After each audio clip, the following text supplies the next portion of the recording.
آپ حضرات جانتے ہیں کہ یہ جمادی الاخری کا مہینہ ہے اور اس مہینے کی 22 تاریخ کو سیدنا صدیق اکبر رضی اللہ تعالی عنہ کی وفات ہوئی، اور آج 13 جمادی الاخری ہے۔ تو اس حوالے سے، اس نسبت سے اس ماہ کے اندر پورے عالم میں سیدنا صدیق اکبر رضی اللہ تعالی عنہ کے تذکرے مسلمان کر کے، سن کے اللہ تعالیٰ کی رحمتوں کو سمیٹتے ہیں۔ تو ہم بھی انہی کی سیرت کے حوالے سے چند باتوں کا تذکرہ کریں گے کہ اللہ تبارک و تعالیٰ نے حضرت ابوبکر صدیق رضی اللہ تعالی عنہ کو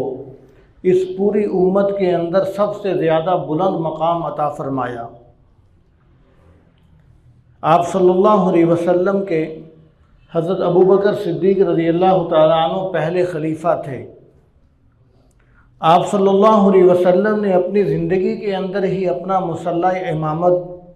حضرت ابوبکر صدیق رضی اللہ تعالی عنہ کے سپرد کر دیا، اور اپنے مصلی پر اپنی زندگی کے اندر ہی حضرت ابوبکر صدیق رضی اللہ تعالی عنہ کو کھڑا کر کے اپنی امت کو بتلا دیا کہ میرے بعد اس مصلی کا وارث سب سے پہلے اگر کوئی ہے تو وہ ابوبکر صدیق رضی اللہ تعالی عنہ ہیں۔ تو اس لیے سارے مسلمانوں کا متفقہ اس پر ایمان ہے اور عقیدہ ہے، اور سیدنا صدیق اکبر رضی اللہ تعالی عنہ کی ذات وہ ذات ہے جس کا اللہ تبارک و تعالی نے قرآن پاک کے اندر تذکرہ فرمایا، جن کا صحابی ہونا اللہ تعالیٰ نے قرآن پاک کے اندر بیان فرمایا۔ تو معلوم ہوا کہ حضرت ابوبکر صدیق رضی اللہ تعالیٰ عنہ کی صحابیت کا انکار قرآن پاک کا انکار ہوگا۔ اللہ تعالیٰ نے جب ہجرت کے سفر کا تذکرہ فرمایا قرآن پاک میں، تو حضرت ابوبکر صدیق رضی اللہ تعالیٰ عنہ کے بارے میں فرمایا کہ اذ ہما فی الغار اذ یقول لصاحبہ، کہ نبی کریم صلی اللہ علیہ وسلم اور صدیق اکبر جب دونوں غار کے اندر تھے، فرمایا کہ حضور اپنے اذ یقول لصاحبہ، حضور اپنے صحابی سے یہ فرما رہے تھے کہ لا تحزن ان اللہ معنا، کہ غم کرنے کی ضرورت نہیں، اللہ تعالی ہمارے ساتھ ہیں۔ تو اللہ تبارک و تعالی جس کو صحابی کہے کہ وہ صحابی رسول صلی اللہ علیہ وسلم ہیں، تو پھر کون ایسا کافر ہو سکتا ہے کہ جو حضرت ابوبکر صدیق رضی اللہ تعالیٰ عنہ کے صحابی ہونے کا انکار کر دے۔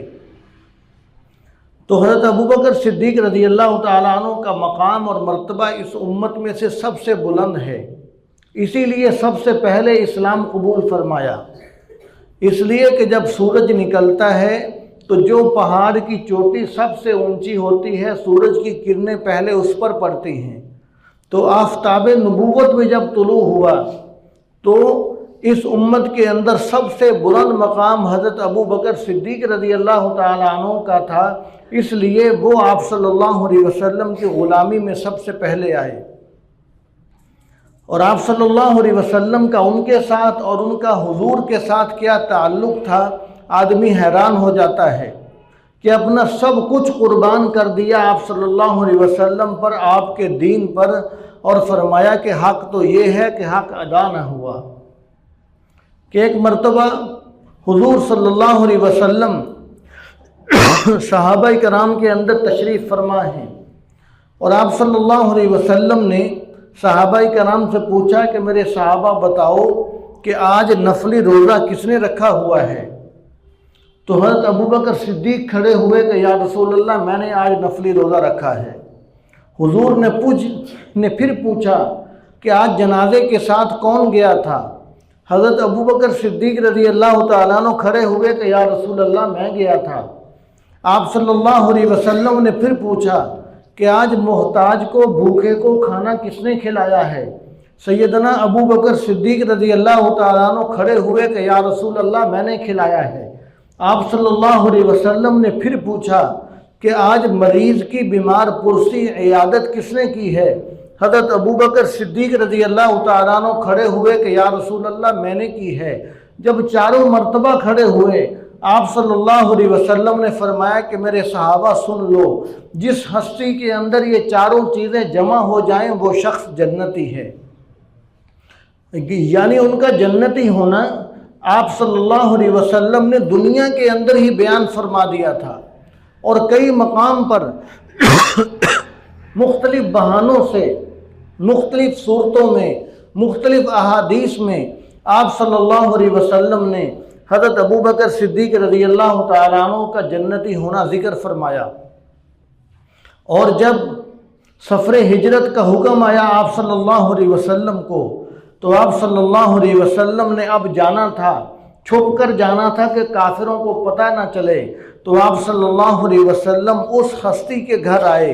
جس پر آپ صلی اللہ علیہ وسلم کو سب سے زیادہ اعتماد تھا، اور اس ہستی کے گھر آئے اور آ کر کہا کہ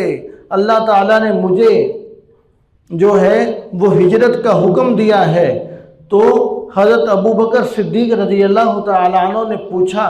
کہ یا رسول اللہ، میرے بارے میں اللہ تعالیٰ نے کیا فرمایا ہے؟ فرمایا کہ آپ کے بارے میں بھی اللہ تعالیٰ نے یہی فرمایا ہے کہ تو میرا ہجرت کا ساتھی ہوگا۔ حضرت ابوبکر صدیق رضی اللہ تعالیٰ عنہ نے یہ سنا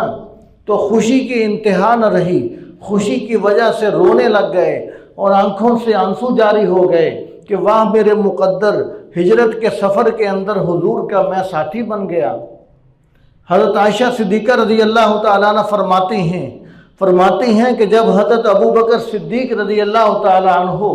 خوشی کی وجہ سے روئے، اس دن میں نے دیکھا کہ خوشی کی وجہ سے بھی رویا جاتا ہے،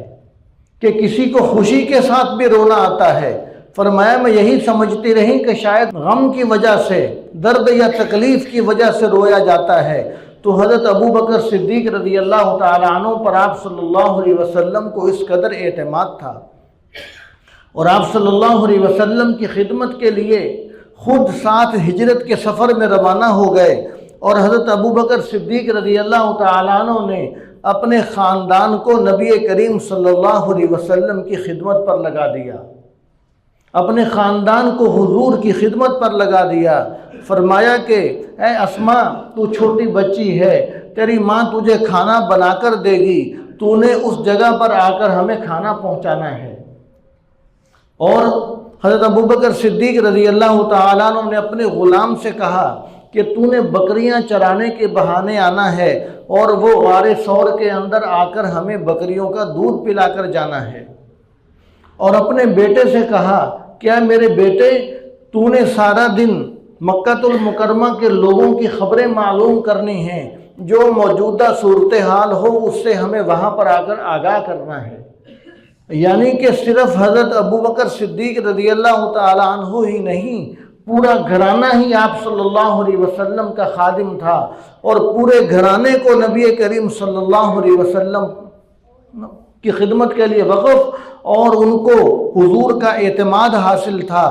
آپ کو پتہ تھا کہ ابو بکر کی بیٹی ہو یا اس کا خادم ہو یا اس کی بیوی ہو یا اس کا بیٹا ہو، کوئی بھی ہو، وہ ہمارے ساتھ بے وفائی نہیں کر سکتے، اس لیے کہ وہ صدیق اکبر رضی اللہ تعالیٰ عنہ کا خاندان ہے۔ تو حضور صلی اللہ علیہ وسلم کی خدمت کو پھر انہوں نے نبھایا، اور پھر ہجرت کے سفر کے اندر بھی حضرت ابوبکر صدیق رضی اللہ تعالیٰ عنہ کبھی حضور کے آگے چلتے ہیں، کبھی پیچھے چلتے ہیں، کبھی دائیں اور کبھی بائیں۔ آپ صلی اللہ علیہ وسلم نے فرمایا کہ اے ابو بکر، اس میں کیا حکمت ہے؟ فرمایا کہ یا رسول اللہ، جب مجھے خطرہ محسوس ہوتا ہے کہ دشمن آگے سے آ سکتا ہے تو میں بھاگ کے آگے ہو جاتا ہوں، جب مجھے خطرہ محسوس ہوتا ہے کہ دشمن پیچھے سے آ سکتا ہے تو میں پیچھے ہو جاتا ہوں، جس طرف میرا دل کے اندر خطرہ محسوس ہوتا ہے میں اس طرف ہو جاتا ہوں، تاکہ دشمن کی طرف سے کوئی حملہ ہو تو وہ میری ذات پر ہو، نبی کریم صلی اللہ علیہ وسلم محفوظ رہیں۔ دیکھیے کمال عشق آپ صلی اللہ علیہ وسلم کے ساتھ سیدنا حضرت ابو بکر صدیق رضی اللہ تعالی عنہ کا۔ تو ہمیں بھی ان کی زندگی سے یہ سبق حاصل ہوتا ہے کہ جس طرح انہوں نے آپ صلی اللہ علیہ وسلم کے ساتھ عشق و محبت کا اظہار فرمایا، تو ہمیں بھی سب کچھ حضور کے لیے اپنی خواہشات، اپنی تمنائیں حضور کے لیے قربان کرنے کے لیے ہمیں بھی تیار رہنا چاہیے۔ اور سیدنا صدیق اکبر رضی اللہ تعالیٰ عنہ کو دیکھیے کہ اپنی کچھ فکر نہیں ہے۔ غار کا مشہور قصہ ہم سنتے ہی رہتے ہیں کہ جب سارے سوراخ بند کر دیے، ایک سوراخ باقی ہے، اس پر کوئی چیز نہیں ملی اس کو بند کرنے کے لیے، تو حضرت ابوبکر صدیق رضی اللہ تعالیٰ عنہ اس پر اپنی ایڑی کو رکھ دیتے ہیں تاکہ اس سوراخ میں اگر سانپ ہو تو وہ کہیں نکل کر نبی کریم صلی اللہ علیہ وسلم کو تکلیف نہ پہنچائے۔ اور وہی ہوا کہ اس سوراخ میں سانپ تھا، اس نے صدیق اکبر رضی اللہ تعالیٰ عنہ کو ڈسا۔ حضرت ابوبکر صدیق رضی اللہ تعالیٰ عنہ نے اپنی ٹانگ کو حرکت نہیں دی، اس لیے کہ میری گود کے اندر نبی کریم صلی اللہ علیہ وسلم کا سر مبارک ہے، میں محو دیدار ہوں، میں حضور صلی اللہ علیہ وسلم کا دیدار اور زیارت کر رہا ہوں۔ میں اگر ٹانگ ہلاؤں گا حضور بیدار ہو جائیں گے، اگر میں ٹانگ ہلاؤں گا تو آپ صلی اللہ علیہ وسلم کے دیدار کے اندر کہیں خلل نہ پیدا ہو جائے اور آپ صلی اللہ علیہ وسلم کا آرام خراب نہ ہو جائے اور میرا دیدار کا مزہ نہ ٹوٹ جائے۔ لیکن ٹانگ کو حرکت سے بچانا یہ تو ان کے اختیار میں تھا، لیکن اپنی آنکھوں کو روکنا، آنسوؤں کو روکنا یہ بس میں نہیں تھا۔ جب درد کی شدت بڑھی تو حضرت ابوبکر صدیق رضی اللہ تعالیٰ عنہ کی مبارک آنکھوں سے آنسو جاری ہوئے، تو قربان جائیں وہ آنسو کہاں گرے؟ وہ نبی کریم صلی اللہ علیہ وسلم کے چہرہ انور پر گرے، جس کو کسی نے کہا کہ آنسو گرا ہے روئے رسالت مآب پر، قربان ہونے آئی ہے شبنم گلاب پر، کہ نبی کریم صلی اللہ علیہ وسلم کے چہرہ انور پر آنسو گرے۔ اور یہ کتنی فضیلت والی بات ہے۔ اور آپ صلی اللہ علیہ وسلم بیدار ہوئے اور آپ صلی اللہ علیہ وسلم نے جب دیکھا کہ سانپ نے ڈس لیا ہے، سبحان اللہ، صدیق اکبر رضی اللہ تعالیٰ عنہ کی شان پر قربان جائیں، حضور صلی اللہ علیہ وسلم اپنا مبارک لعاب دہن اپنے منہ سے نکال کر حضرت ابوبکر صدیق رضی اللہ تعالیٰ عنہ کے پاؤں پر لگا رہے ہیں۔ اے ابوبکر، کہاں سانپ نے ڈسا ہے وہاں پر اپنا لعاب لگاتا ہوں۔ آج اگر کسی کو تکلیف ہوتی ہے تو وہ دنیا جہان کی مہنگی دوائیاں استعمال کرتا ہے،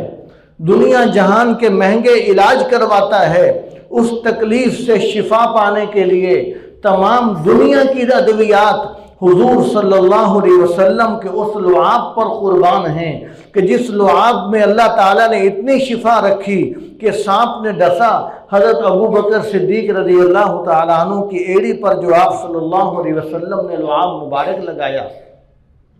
اور ان کو یہ فضیلت کیوں ملی؟ اس لیے کہ حضرت ابوبکر صدیق پیچھے بہت بڑی قربانی دے کر آئے تھے۔ جب غار کی چڑھائی چڑھ رہے تھے، جب پہاڑ کی اس پہاڑ کی جب چڑھائی چڑھ رہے تھے تو حضرت ابوبکر صدیق رضی اللہ تعالی عنہ نے دیکھا کہ حضور تھک گئے ہوں گے۔ حضرت ابوبکر صدیق رضی اللہ تعالی عنہ نے حضور کو اپنے کندھوں پر اٹھا لیا، اپنے کندھوں پر اٹھا کر وہ اس اتنی پہاڑ کی لمبی جو چڑھائی ہے وہ چڑھی ہے۔ وہاں پر دنیا جہان کا عشق، دنیا جہان کی محبتیں آ کر ختم ہو جاتی ہیں کہ اتنی اونچی چڑھائی اور حضرت ابوبکر صدیق رضی اللہ تعالیٰ عنہ اپنے کندھوں پر اٹھا کر حضور کو لے کے جا رہے ہیں۔ ان کندھوں نے حضور صلی اللہ علیہ وسلم کو اٹھایا تھا، ان قدموں نے حضور کی نبوت کا بوجھ اٹھایا تھا۔ تو اللہ تبارک و تعالیٰ نے بھی لعاب نبوت حضور صلی اللہ علیہ وسلم کا لعاب پھر ان قدموں کو نصیب کیا کہ حضرت ابوبکر صدیق رضی اللہ تعالیٰ عنہ کی ایڑی مبارک پر وہ لعاب لگایا۔ اور یہ لعاب وہی لعاب تھا جو حضور صلی اللہ علیہ وسلم نے نمکین پانی کے اندر ڈالا تو وہ نمکین پانی کا کنواں میٹھا ہو گیا۔ اور یہ لعاب وہی لعاب تھا جو حضور صلی اللہ علیہ وسلم نے حضرت علی رضی اللہ تعالیٰ عنہ کی دکھتی ہوئی آنکھوں پر لگایا۔ حضرت علی رضی اللہ تعالیٰ عنہ کی آنکھیں بالکل صحیح سلامت ہو گئی اور یہ لعاب وہی لعاب تھا کہ غزوہ احزاب کے موقع پر صرف چند لوگوں کا کھانا، آپ صلی اللہ علیہ وسلم نے اس میں اپنا لعاب مبارک ڈالا، 1000 سے زیادہ صحابہ کرام کھانا کھا کر فارغ ہو گئے، پھر بھی کھانا ویسے کا ویسے ہی بچا ہوا ہے۔ اور یہ لعاب وہی لعاب ہے جو آپ صلی اللہ علیہ وسلم نے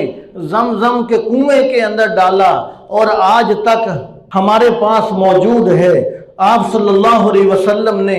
زمزم کے کنویں کے اندر اپنا لعاب مبارک ڈال کر فرمایا کہ اب قیامت تک جو بھی زمزم پیے گا وہ میرا جھوٹا پیے گا۔ فرمایا جو بھی زمزم پیے گا وہ میرا جھوٹا پیے گا۔ فرمایا کہ زمزم کے اندر اللہ تعالیٰ نے شفا ہی شفا رکھ دی ہے، یہ میرا جھوٹا ہے۔ تو اللہ تبارک و تعالیٰ نے وہ لعاب آپ صلی اللہ علیہ وسلم کا سیدنا صدیق اکبر رضی اللہ تعالیٰ عنہ کی ایڑی پر لگوایا آپ صلی اللہ علیہ وسلم سے۔ تو یہ ان کا مقام دیکھیے کہ اللہ تبارک و تعالیٰ نے اس امت کے اندر کتنا بلند مقام سیدنا صدیق اکبر رضی اللہ تعالیٰ عنہ کو عطا فرمایا۔ تو صدیق اکبر رضی اللہ تعالیٰ عنہ کی نیکیاں اس قدر زیادہ ہیں، اس قدر نیکیاں زیادہ ہیں کہ حضرت عمر رضی اللہ تعالیٰ عنہ کے بارے میں کہا گیا کہ ایک مرتبہ رات کا وقت ہے اور ستارے نکلے ہوئے ہیں، حضور صلی اللہ علیہ وسلم نے اپنی بیٹی، حضور صلی اللہ علیہ وسلم نے اپنی بیوی سیدہ عائشہ صدیقہ رضی اللہ تعالی عنہا سے پوچھا، فرمایا کہ اے عائشہ ان ستاروں سے بھی زیادہ کسی کی نیکیاں ہوں گی؟ پھر آپ صلی اللہ علیہ وسلم نے ارشاد فرمایا کہ عمر کی نیکیاں ان ستاروں سے بھی زیادہ ہیں۔ پھر آپ نے ارشاد فرمایا کہ عائشہ تو سوچتی ہوگی کہ عمر کا نام لے لیا اور میرے ابا کا نام کیوں نہیں لیا؟ فرمایا کہ عمر کی ساری زندگی کی نیکیاں مل جائیں اور ابو بکر صدیق رضی اللہ تعالیٰ عنہ کی وہ غار کی نیکیوں کے برابر نہیں ہو سکتی، جو انہوں نے غار کے اندر حضور صلی اللہ علیہ وسلم نے فرمایا جو وقت گزارا ہے۔ ایسے نہیں اللہ تبارک و تعالیٰ نے سیدنا صدیق اکبر رضی اللہ تعالیٰ عنہ کو پوری امت میں سے سب سے زیادہ بلند مقام بخشا۔ اور حضرت عمر رضی اللہ تعالیٰ عنہ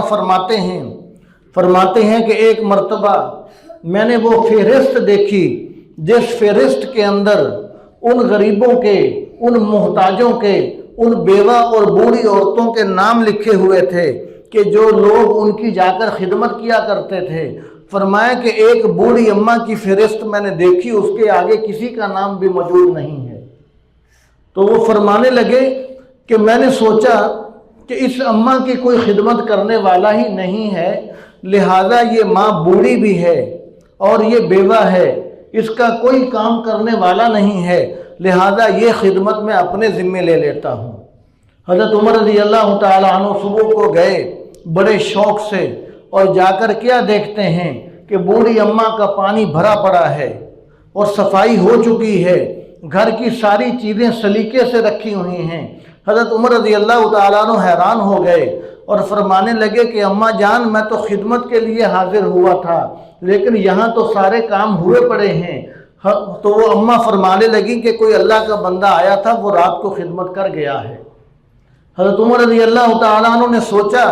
کہ میں اگلے دن تہجد کے وقت آؤں گا،